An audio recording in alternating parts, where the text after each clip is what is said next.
जबलपुर में छापामार कार्रवाई के दौरान पकड़े गए एसआई धर्मगुरु पीसीसी पर अब धर्मांतरण का मामला चलाने की तैयारी। दरअसल डी कंपनी से कनेक्शन निकलने के बाद माना जा रहा है कि पीसीसी ने कई लोगों का धर्मांतरण भी करवाया होगा। इसको लेकर जांच की जा रही है। उधर पूर्व मुख्यमंत्री कमलनाथ ने इस मामले में आरोपी को धर्म संप्रदाय और जाति से जोड़ने को चुनावी शगुफा करार दिया है। नाथ ने कहा कि आरोपी सिर्फ अपराधी होता है। इसके अलावा मिर्ची बाबा ने कानूनी वकील के माध्यम से मीडिया में अपने बेगुनाह होने की बात कही है। बाबा ने सारा आरोपों को नकारते हुए इसे साजिश करार दिया, साथ ही खुद को गोरक्षक बताया है। प्रदेश में आदिवासियों पर बढ़ते अत्याचार के विरोध में जैस ने अगले चुनाव में अधिक से अधिक युवाओं को चुनाव मैदान में उतारने का ऐलान किया। विधायक मोहनलाल अलावा ने कहा कि अब समय आ गया कि आदिवासियों के हक की बात समाज के युवा संसद में उठाए। तब फर्जी एसडीएम बनकर घूमती रही महिला नीलम पारेसर के खिलाफ भोपाल पुलिस की गिरफ्तारी की तैयारी में। इस संबंध में एडिशनल सीपी सचिन रतुलकर ने कहा कि महिला के खिलाफ और साक्ष्य जुटाए जा रहे हैं। उधर कोलार क्षेत्र में एक युवक का उसके ससुराल में विवाद होने के बाद पत्नी, सास और सालों ने हमला कर दिया, जिससे उसकी इलाज के दौरान मौत हो गई। जबलपुर में छापामार कार्रवाई में पकड़े गए ईसाई धर्मगुरु पीसीसी के खिलाफ धर्मांतरण का मामला चलाने की तैयारी की जा रही है। डी कंपनी से कनेक्शन सामने आने के बाद पीसीसी पर धर्मांतरण का शिकंजा कसा है। इस मामले में मंत्री विश्वास सारंग ने कहा है कि एमपी में भाजपा की सरकार और कानून दोनों है, ऐसे में किसी भी सूरत में धर्मांतरण की इजाजत नहीं दी जाएगी। इस तरह की किसी भी भ्रष्टाचार को अलाउ नहीं किया जाएगा। और जो जबलपुर में छापा पड़ा है, निश्चित रूप से उसमें इस बात की गंध है कि कहीं ना कहीं धर्मांतरण भी मामला है, तो इसकी पूरी जांच होगी। और मध्य प्रदेश में हम पहले भी कह चुके हैं, कानूनी रूप से हमने ये स्थापित किया है कि धर्मांतरण मध्य प्रदेश में किसी भी तरह उसकी अनुमति नहीं दी जाएगी। धर्मांतरण को किसी भी तरह संरक्षण नहीं दिया जाएगा और इसीलिए हमने कानून भी बनाया है और यदि इस कानून का कोई उल्लंघन करेगा तो सख्त से सख्त कार्रवाई होगी। उधर इस पूरी कार्रवाई को धर्म से जोड़ने पर कांग्रेस ने भाजपा पर पलटवार करते हुए इसे चुनावी स्टंट करार दिया। पूर्व सीएम कमलनाथ ने कहा कि पकड़ा गया अपराधी किसी भी जाति, धर्म या संप्रदाय का हो सकता है, इसमें धर्म का कोई लेन देन नहीं है। नाथ ने कहा कि जानबूझकर बीजेपी इस तरह की सिचुएशन बनाकर इसका चुनावी लाभ चाहती है। देखिए, अगर कोई व्यक्ति किसी भी धर्म का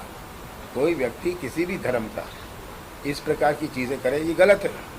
इसमें धार्मिक, ये तो जो बात गैर कानूनी है, जो इरेगुलर है, इसमें धर्म से क्या लेना देना। ये बीजेपी किसी तरह धार्मिक मुद्दा बनाना चाहती है, हर चीज को धार्मिक मुद्दा बनाना चाहती है। मध्य प्रदेश में आदिवासियों के हक के अधिकार मिलने की बात तो छोड़िए, उनका शोषण तक नहीं रुक पा रहा है। यही वजह कि जैस इस बार चुनाव में अधिक से अधिक आदिवासी युवाओं को मैदान में उतारने की तैयारी में है। जैस के विधायक मोहनलाल अलावा ने इस मामले में पत्रकारों से चर्चा में कहा कि जंगल और जमीन बचाने के अलावा आदिवासियों की आवाज संसद तक पहुँचाने के लिए इस बार जैस चाहता है कि अधिक से अधिक युवाओं को चुनाव लड़ने का मौका मिले। इस कार्यक्रम के माध्यम से मिशन 2023 के तहत मध्य प्रदेश में नए युवाओं को नेतृत्व करने के लिए आदिवासी समाज के जल, जंगल और ज़मीन की जो लड़ाई बिरसा मुंडा, टंट्या भील, वीर गुंडाधुर, सिद्धू कानू ने लड़ी है, उनके जो संवैधानिक अधिकार है, खासकर 5वीं अनुसूची पेशा कानून, उन अधिकारों को लेके नए युवा विधानसभा में पहुँचे, लोकसभा में पहुँचे और वहाँ उनकी लड़ाई लड़े।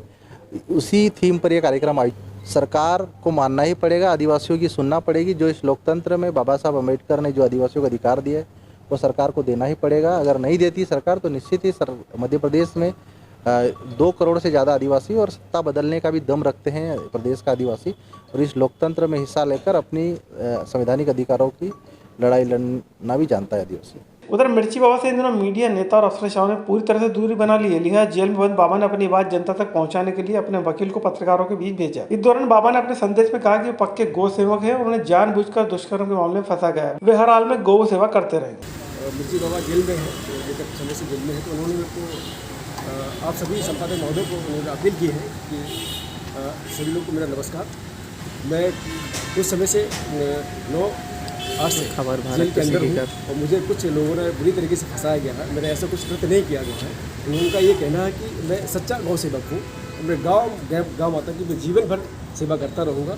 अगर मुझे जेल के अंदर भी रहना पड़ा तो मैं उनको गाय माता को राष्ट्रीय माता के रूप में करने के लिए जीवन आंदोलन करूँगा। फर्जी एसडीएम बनकर लोगों को ठगने वाली महिला को इंदौर पुलिस ने गिरफ्तार कर लिया। अब इस मामले में भोपाल पुलिस भी उसकी गिरफ्तारी करेगी। एडिशनल सीपी सचिन रतुलकर ने कहा कि जल्दी उस महिला से जुड़े मामले की जांच कर अन्य साक्ष्य जुटाए जा रहे हैं, जिसको आधार बनाकर भोपाल पुलिस भी इस फर्जी एसडीएम बनकर घूम रही महिला को गिरफ्तार कर भोपाल लाएगी। एक प्रकरण के आरोपी थाना मिसरोद की उसको इंदौर में पुलिस ने कस्टडी में लिया है। वहाँ पे किसी मामले में उस सूचना के आधार पे थानों को जो इन्फॉर्म किया गया है मिसरोद में कि यहाँ पे जिस प्रकरण में जो आरोपी है उसको गिरफ्तार करने के लिए पार्टी वहाँ पे इंदौर जाएगी और संबंधित जो भोपाल का प्रकरण है उसमें गिरफ्तारी की जाएगी।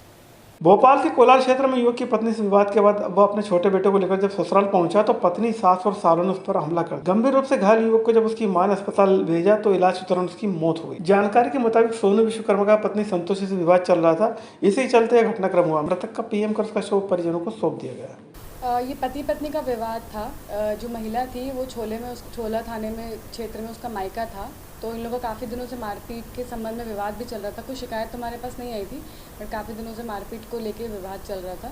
तो महिला रक्षाबंधन के बाद से छोला थाना क्षेत्र में जो उसका मायका स्थित था वहीं पर रहती थी।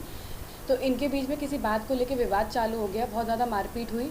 मारपीट में जो महिला है उसके 2 भाई और उसकी माँ वो सब आ गए, घर के बाहर निकल गए, डंडे से जो महिला जो पति था उसको और उसके माँ को मारने लगे डंडों से, और ऐसे में डंडा उसके सर पर लग गया और वो वहीं बेहोश हो गया। पति से इनकी बन नहीं रही थी, किसी ना किसी बात को लेके मारपीट बहुत ज़्यादा करता था पति, और ऐसा उसका कहना है कि मारपीट करके भगा देता था और शराब के नशे में बहुत मारता पीटता रहता था, और इसलिए इस चक्कर में घर पे आके बैठ गई थी मायके में।